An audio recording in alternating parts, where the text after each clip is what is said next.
Hey guys, today I am filming my monthly ranking video for March. I have 13 products here to share my thoughts on. A few of these are new releases, but a lot of these things have been out for a while, but I'm just now getting around to trying them. So hopefully you'll still be interested in hearing my thoughts on them. And we're just gonna get started going from the bottom to the top. Number 13, my least favorite product of the month would be this little sample of the Bare Minerals Original Liquid Mineral Foundation. I have the shade number 3, Fairly Light, and that is the color that I wore before in the Bare Pro Foundation, which was a good shade match for me, very fair and yellow. I swatched some on my hand. I'm afraid to hold it to the camera because it just messed up my lighting, but it looked super orange on my face. It oxidizes almost immediately, which I guess it's better for foundation to oxidize immediately than as you're wearing it throughout the day because you don't have time to fix it. But still, very dark, very orange, and this gives like no coverage at all. Super sheer and lightweight, but I didn't think it looked pretty on the skin. It's not buildable. I tried putting on another layer and it just kind of like mushed around. It didn't really give more coverage. The finish is nice.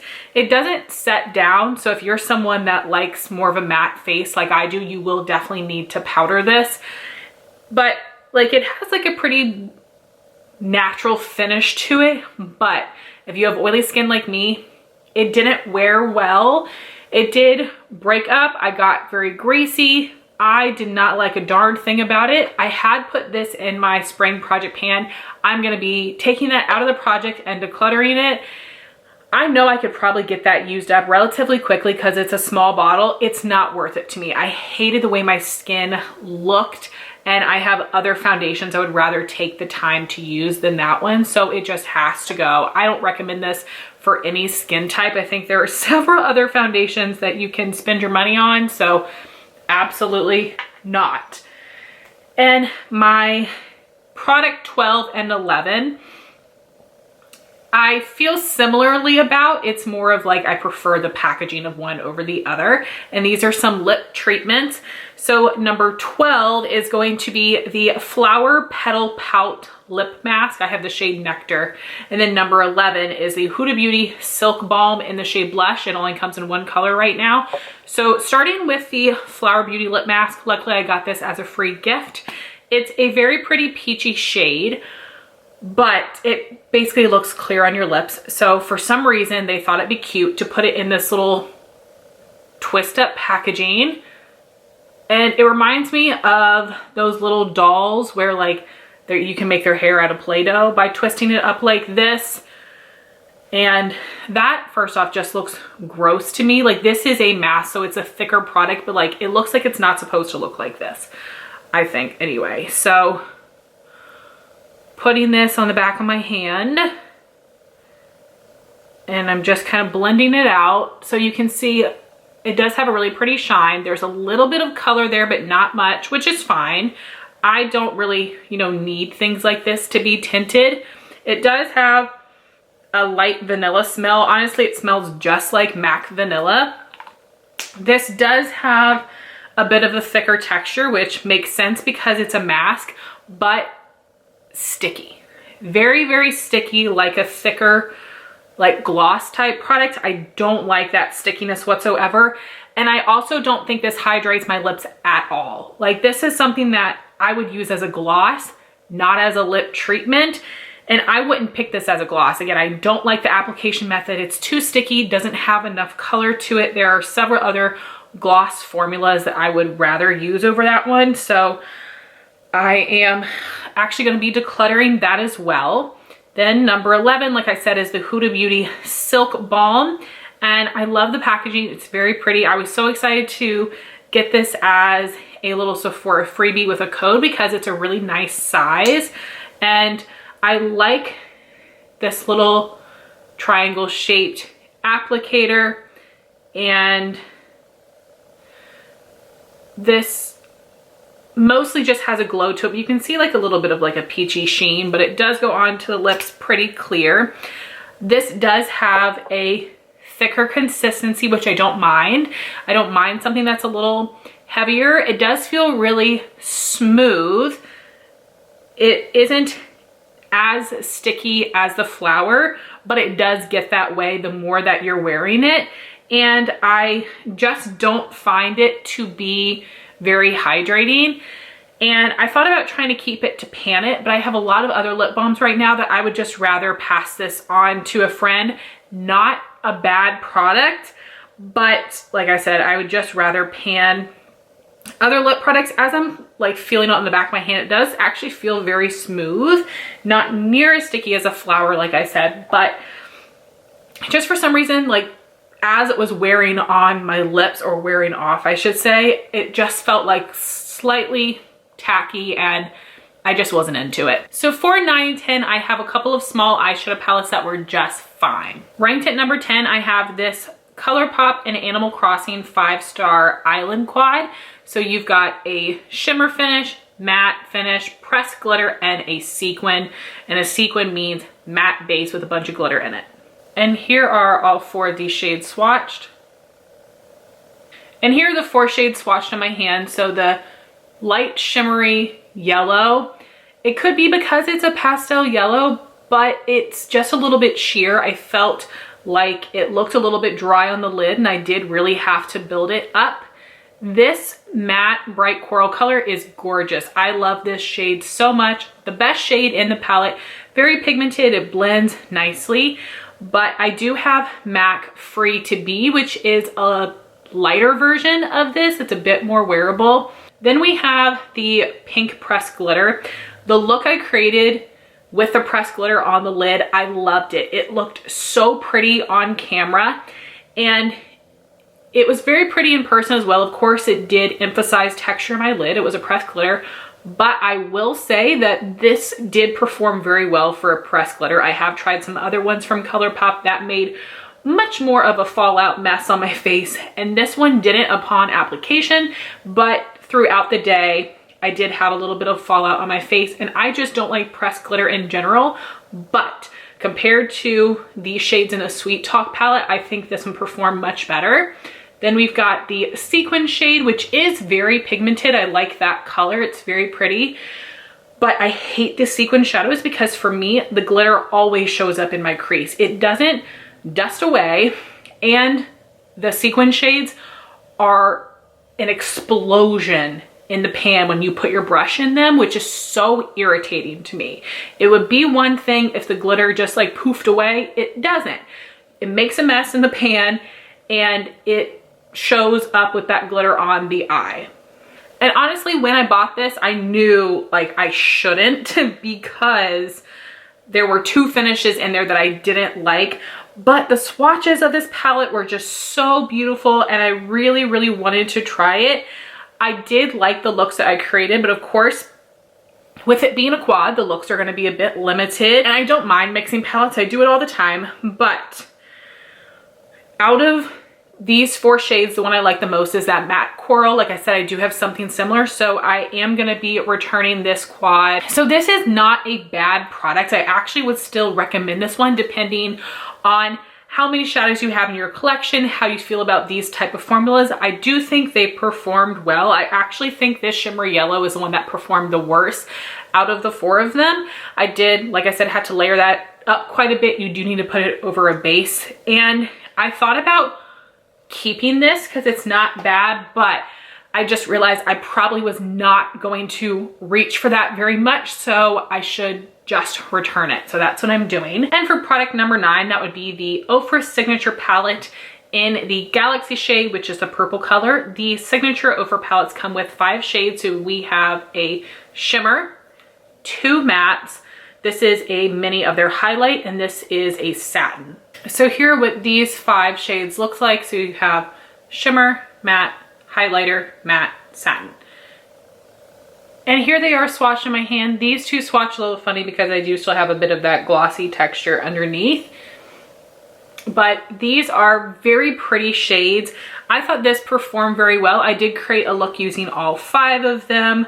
I used the lightest shimmer shade on my inner corner, the highlight color on my lid. That is called Neptune, by the way. You can buy that one individually. And then I did transition, crease, outer corner. The darkest purple, I don't love that it's a satin. they may have done that to make it easier to blend. I have heard that purples are hard to formulate. This purple right here, when you swatch it, it feels very dry, but I did not have issues when I applied it. I think they're really pretty colors. It performed well, but I just don't see myself reaching for it very much. So I am going to be decluttering that one as well, but I wouldn't steer you away from the Ofra signature palettes. I would definitely recommend getting them on sale though, if possible, like waiting for like 40% off. I actually really like Ofra products. I just still always find them to be a bit overpriced. So good quality, but I just don't see myself reaching for it a ton. For number 8, I have 2 shades of the Ilia Balmy Gloss Tinted Lip Oils. The lightest color is Only You. It's a pretty pink shade. You can tell I did just use it up. And then I have the shade Linger, which is a rosier shade. And here are some swatches, Only You and Linger. So my review of this product slightly depends on how I categorize the product. And that's because it's called a gloss and it's called a lip oil. And I've tried a few different lip oils in the past and I really haven't been impressed with that type of product in general. Usually it is on the thin side, so it disappears quickly. It tends to dry out my lips. I've also tried the Clarins ones, which I found to be a little thick and sticky, which I wasn't expecting. So if I categorize this as a lip oil, I understand why they might call it that, because it is very thin. It feels very smooth, and luckily it actually does not dry out my lips very much. A little bit maybe, but not very much. So that is good. If I think about this as a gloss, it really is balmy. It is very smooth. It is thin. It is lightweight. It does give some shine to the lips, but the shine is pretty subtle. And it does give a nice amount of pigment, which I appreciate, but it's not overly pigmented, which I think is good, because that doesn't really work with a formula like this, because it does move around quite a bit. I am wearing Linger right now on top of a lipstick, and I have been putting these on before my meetings at work because they are in my project pan, and I feel like these almost completely disappear after about 10-15 minutes, which I just don't love. I don't necessarily need a lip product to stick around all day long, but if something's gonna disappear that quickly, I would rather just use something clear. So the longevity is a little disappointing to me. It feels very comfortable. I like the colors. They're very smooth. They're very pretty. If this was a drugstore lip product, I would probably buy one in the full size. But because it's high-end and it's pricey, I can't fully recommend this because they just don't stick around very long. But I do love the way that they feel on the lips. And I do have to be a little bit careful though, because I can have some feathering. And I do tend to wear these when I'm wearing them in videos. I'll put a lip liner on. I don't usually fill in my lips completely. I'll line and then kind of shade in the corners and then put this on top, which helps it stick a little bit. Like I said, I put Linger on top of my lipstick today, and I feel like it's making the gloss last a little longer, but the lipstick is not lasting as long. So anyway, I do like these. They're very comfortable. If I get any other minis, I'll happily use them up.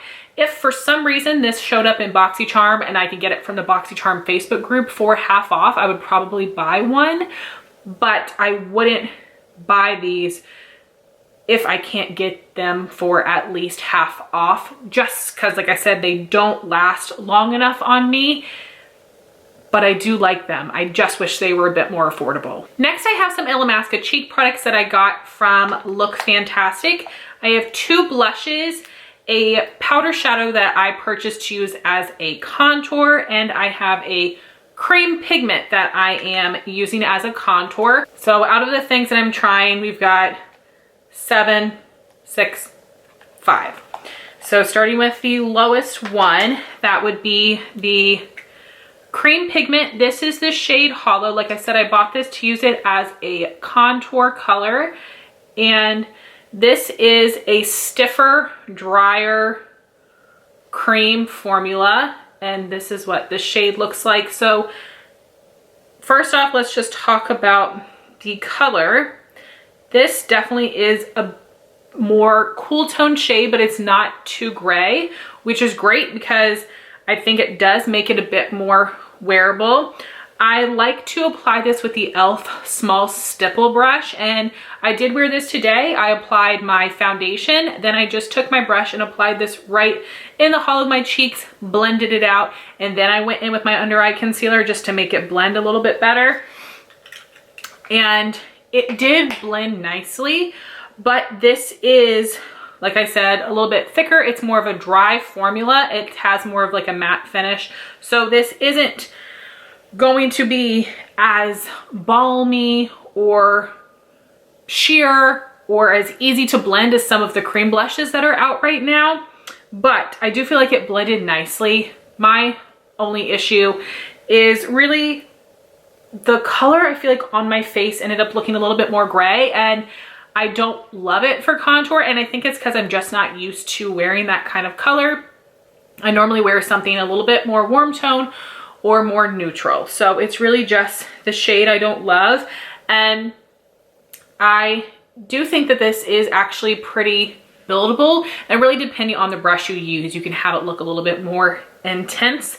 And swatching it, it definitely feels a little bit stiffer than when I was putting my brush in. I mean, I did go back and forth and really try to work my brush in there, but I was pretty happy with the way that it blended out on the skin.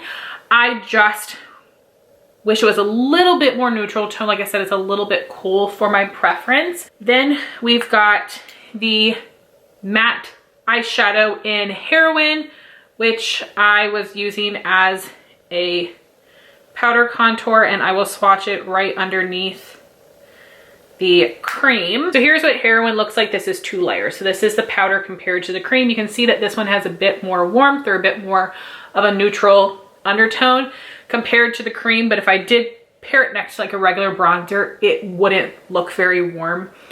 This blends very well, and when I applied it as a contour, I almost felt like it blended too much and I wasn't able to see it very well.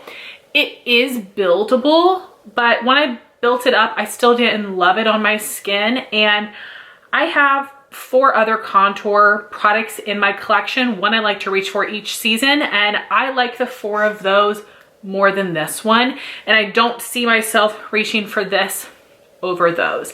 And again, I haven't tried this as an eyeshadow, which is what it's made for. I've only tried it as a contour, which is the reason that I chose this product. So not bad, but I just didn't love it as much as I thought I would.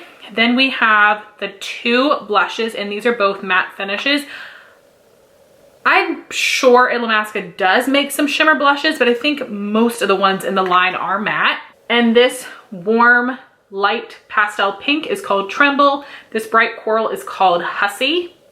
And here are what the swatches look like. Super pigmented. And here they are swatched on the skin.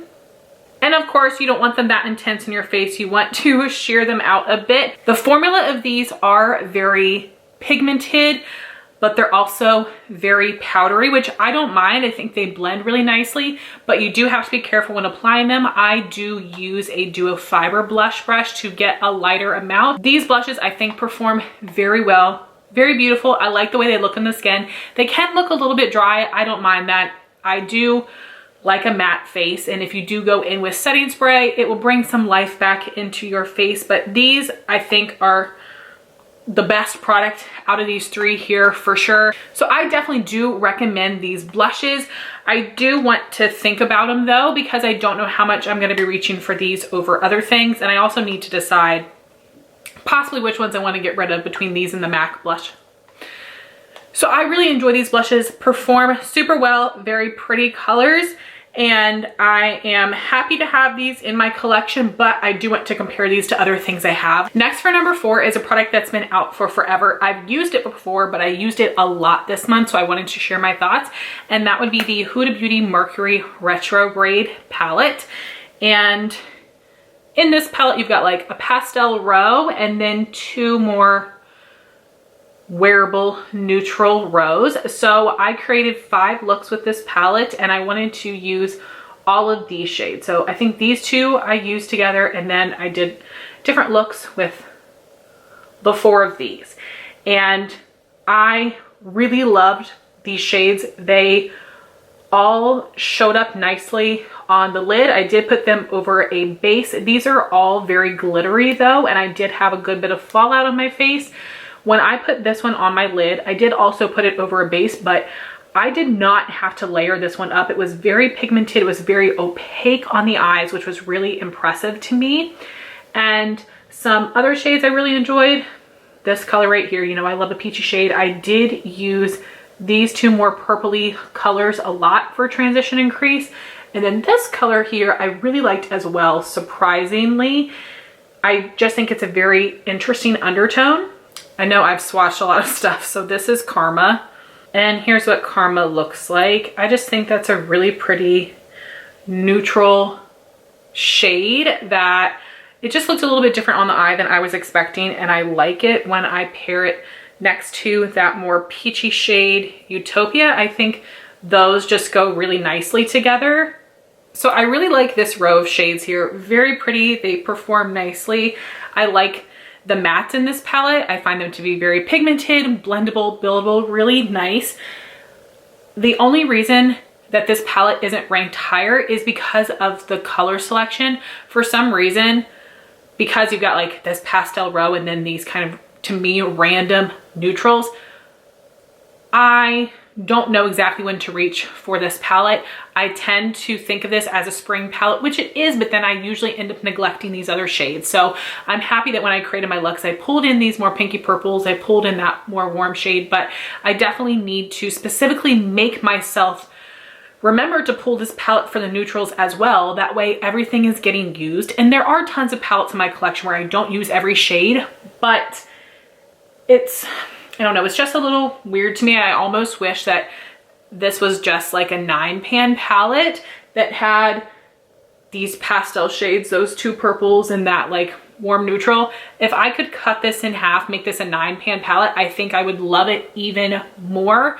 But you guys know that I'm very kind of like stuck in my ways. I'm very like stereotypical, traditional when I think of the kind of colors I like to wear in a certain season. Like, again, I just like to wear pastels in the springtime. So just with the way that my mind works with makeup, if this was a 9-pan palette with my favorite shades, I would reach for it and love it that much more.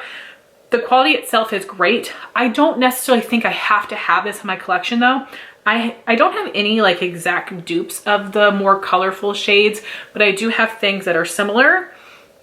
However, like I said, I do really like the looks that I created, and I do think that this performed very well. I just don't think it's a must-have necessarily. Number 3 is a ColourPop Creme Gel Liner in Rosette. This is part of the Make It Black collection, which was available on the ColourPop website and the Ulta website. And this shade, Rosette, is a rosy copper color, and it is a metallic finish. And here is what a swatch of that looks like. You guys know I love the Creme Gel Liners. Zulu and Prance are my favorite products like of all time, but I had never tried the shimmer finishes of the liners before, and I was really nervous about them. I wasn't sure if they were gonna be as opaque, as long wearing, and they are. This is a fully opaque liner, very easy to apply on my waterline, my lower lash line, and it was pretty long lasting. And as it faded, it didn't run down my face like the Urban Decay liners do. Love this color, love this formula, and I have since purchased a few more shimmer finishes from ColourPop. Haven't tried them yet, but I am feeling really excited about it because this one performed so well and I liked it so much. And I think this is a re-promoted shade, but definitely recommend you guys pick this up and just try the liners in general if you haven't already. Number 2 is something that's been out for forever, but I actually gave it the time of day this year, and that would be the MAC Hyper Real Glow Highlight Palette in the shade Flash and Awe, which is overall the more pinky tone palette. So you have a champagne shade, pinky shade, and a more like golden bronzy color. So I actually am wearing these two shades mixed together. I was nervous about that color being too dark for me, and on its own it is. I think I could wear it on its own in the summertime, but right now it's too dark. But these all mix together so nicely. I'm wearing this as my highlight today. I think it gives a beautiful glow, but it doesn't look like it's sitting on the skin. It doesn't look like a foiled shadow. It also doesn't look dry and flaky. It melts into the skin while still giving a lot of shine and pigment. I just was so impressed by this and the way that it just melted into the skin. There are those 3 shades swatched. My arm is looking crazy at this point, but that's okay. And there they are. Just love. Very easy to apply, to pick up on a brush, to blend into the skin. Love, love, love this palette. And I have a lot of highlight formulas that I enjoy, but this is like top 3 now. Ofra, Benefit, and then this MAC palette. So I have tried the holographic one from this range, or the duochrome one. Wasn't good. I don't like that formula, but I think if you go with this one or the more golden tone, I think you will like them. I don't have the golden tone one, so I can't verify completely, but this is so good. The colors are so good. The formula is so good. So if you do find this at TJ Maxx or Marshalls, pick it up. You might be able to find this also on like eBay, Mercari. They do still sell it at Ulta, but do not buy it full price because you can find it discounted, but incredible. Love the formula and those shades. And my number 1 product is something that I've held on to for a little while now, unused, and I finally used it, and I'm kicking myself for not using it sooner, but that's okay. This is the Jouer Champagne and Macarons palette, the Sweet Cheeks version, which is the lighter of the 2. And in this palette you have Citrine Highlight, which is a nice light golden champagne-y shade. You have the Suntan Bronzer, and then 2 blushes, a more peach blush, which is matte, and the pink, which has a little bit of shimmer in it. This is incredible. I love all 4 of these products. They are very pigmented. They blend really nicely. They show up on the skin without looking too powdery. Like, so beautiful. I can't even express how much I love this. And you guys know I don't really like pink blush, but I really like this one. It looks so pretty. That shimmer wasn't too glittery. It just looked healthy on the skin. All 4 of these shades work so perfectly on me. Love the colors. I reach for this so, so, so much. I really am excited to use that other Jouer blush duo that I have, and I would love for Jouer to release more shades in the future because the formula, let me tell you guys, if you have not tried this, you need to. I know the Sephora VIB sale is coming up. This was limited edition, but if it's still on the Sephora website, pick it up. And here are the 4 shades here. So highlight, peach blush, pink blush, and the bronzer shade. My hands are a little bit stained from everything that I've been swatching so far today. And they're not you guys are not going to be able to see that. So dumb. Okay. There they are, but they don't swatch near as well as they apply on the cheeks, but they were pigmented, but they blended nicely. They're buildable. I just was so impressed with the formula of all 4 of those products. I love that it's in this nice skinny compact palette, but this can pair well with so many different eye looks. I just was blown away by how much I enjoy the quality and the colors. So those are my thoughts on the 13 products that I fully tested this month. Only one thing that I really hate, which is the Bare Minerals foundation. Everything else in the middle was fine. And then these 3 products must-haves for me. Definitely going to be in my spring favorites. The most stand out and absolutely fell in love with them. I think I will use them all the time. So guys, I would love to know your thoughts if you've tried these products in the comments down below, and I would love to know what products you tested out for the first time this month and what your thoughts were on them. Thank you all so much for watching this video. Please like, comment, and subscribe, and I'll talk to you soon. Bye guys.